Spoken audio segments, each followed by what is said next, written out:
김경자 장관님을 큰 박수로 모시겠습니다.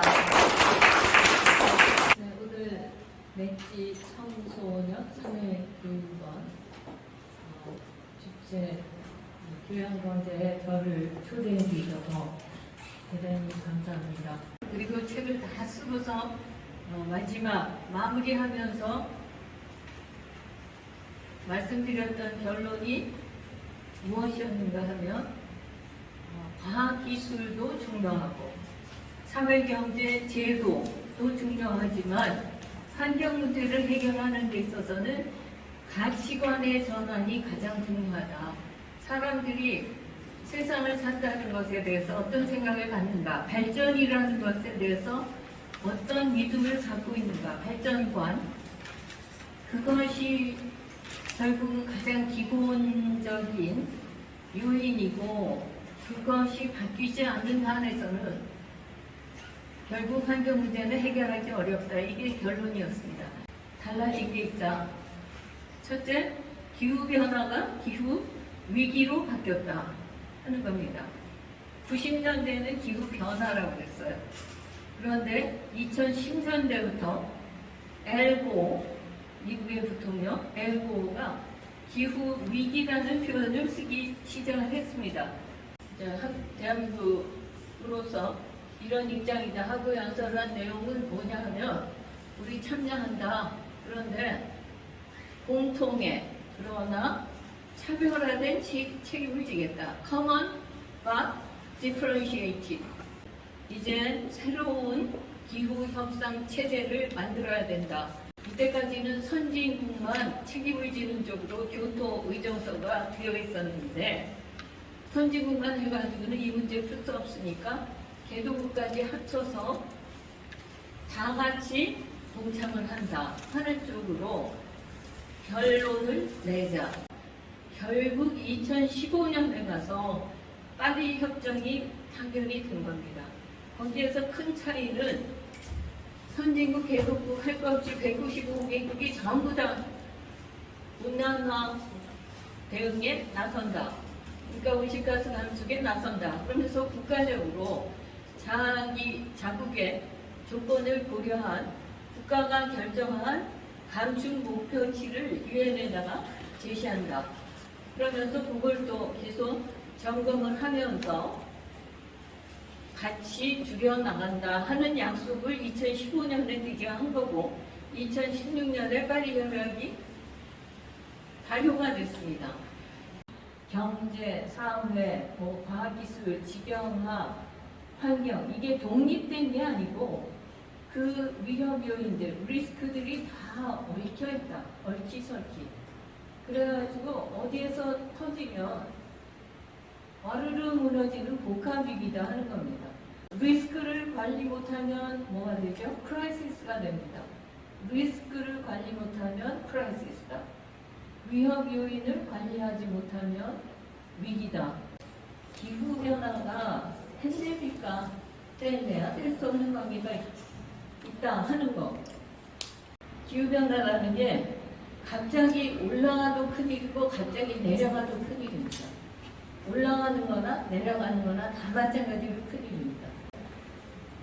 단기간에 그 2도나 4도 단기간에 그렇게 변하는 거에 인간은 거기에 그렇게 빠르게 진화할 수 있는 이후에 산업혁명으로부터 시작해서 석탄 태우고 2차 산업혁명에서 기름 태우고 석유 태우고 그렇게 하는 과정에서 이제 선진 산업화 되는 과정에서 내뿜은 것들 그것들이 계속 지금까지 온난화를 일으키고 있다는 거죠.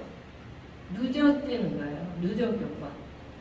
그래서 금방 없어지고 지금 금년에 내뿜은 게 금년에 일으키는 게 아니라 다 누적이 돼가지고 계속 간다. 그렇기 때문에요. 탄소 중립을 해서 어느 시점에서 끊었다. 그렇다고 거기에서 온실효과, 이산화탄소에 대한 온실효과가 멈추는 게 아닙니다. 기온 상승하고 나란히 간 게 이산화탄소 농도더라. 그러니까 이산화탄소의 온실효과, 이거는 분명하다 이렇게 보는 거죠. 여기 또 불편한 진실이 있습니다. 아까 처음에 말씀드렸지만 온실가스를 내뿜은 것은 경제 성장, 급격하게 경제 성장을 해서 잘 먹고 잘 살게 된 나라들이 한 일인데 피해는 아직 개발도 못하고 발전도 못한 빈국이 받는다는 겁니다. 제일 뚜렷하게 나타나는 지구온난화의 증세가 뭐냐 하면 해수면의 상승입니다. 자, 북극 지방이 특히 한 2도쯤 더 기온이 올라가요. 적도 지역에 비해서. 동그란 데서 북극에 빙하가 녹습니다. 그러면 녹으면 이게 얼음은 짠 물이 아니죠. 짜지 않은 물이 이제 이렇게 녹으면서 얼음물이 밑으로 내려간다. 그러면서 이제 정체가 되고 흐름이 다 바뀌는 거예요. 해류의 흐름이. 그런데 이게 원래 부피는 얼음이 더 크죠. 그럼 물이 되면 오히려 내려가야 되는데 열팽창으로 해서 해수면이 상승을 합니다.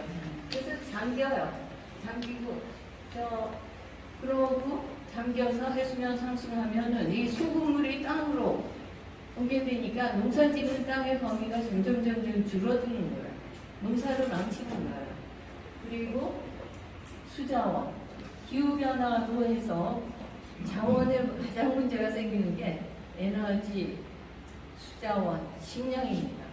그래서 이런 문제 해결하려면 우리 유엔이 제시한 17가지 요거를 지속가능 발전 목표 이걸 달성해야 한다. 그래서 지구가 이런 기후변화 위기에서 벗어나면서 다 함께 공존할 수 있는, 공영할 수 있는 그런 지구촌을 만들 수 있다 하면서 17가지를 얘기하고 있는 거 말씀을 맺겠습니다. 경청해 주셔서 감사합니다. 네네.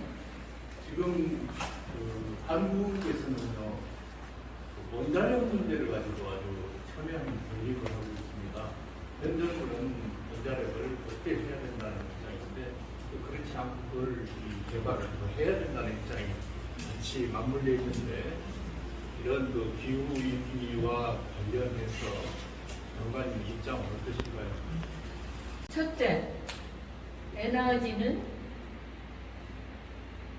좋은 에너지, 나쁜 에너지. 뭐는 선이고 뭐는 악으로. 그러니까 좋기만 하는 에너지가 있는 게 아니고 나쁘기만 하는 에너지가 있는 게 아니다. 에너지 원마다 강점과 약점이 있다. 뭐 원자력이 나쁘다, 좋다, 원자력을 해라 말아라 이렇게 얘기하면 합니다. 국가의 조건에 따라서 에너지 믹스를 적절하게 해라 하는 게 답입니다. 그래서 결국은 답은 에너지 믹스다. 그리고 합리적이고 실현 가능한 정책 목표의 수립과 그것을 향해서 가는 데 있어서 장애 요인이 엄청나게 많이 있습니다. 그걸 먼저 파악을 해서 그 장애 요인을 제거를 해서 확실히 갈 수 있다 하는 신뢰를 보이는 저는 만사는 신뢰다. 무신불립이라는 말을 가장 믿는 사람인데 신뢰가 없으면 어느 정책도 성공을 할 수가 없습니다. 지금 문제는 신뢰가 없다는 겁니다.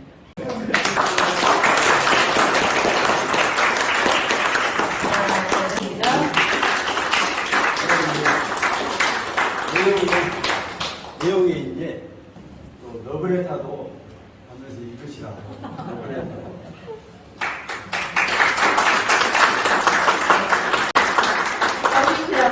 네, 늦은 시간까지 함께해 주셔서 감사드리고요. 김영선 우리 장관님 모시고 기념 촬영하는 걸로 이 시간 마무리하도록 하겠습니다. 끝까지 현장에서 또 유튜브를 함께해 주신 여러분 고맙습니다. 다음 방송으로 찾아뵙도록 하겠습니다.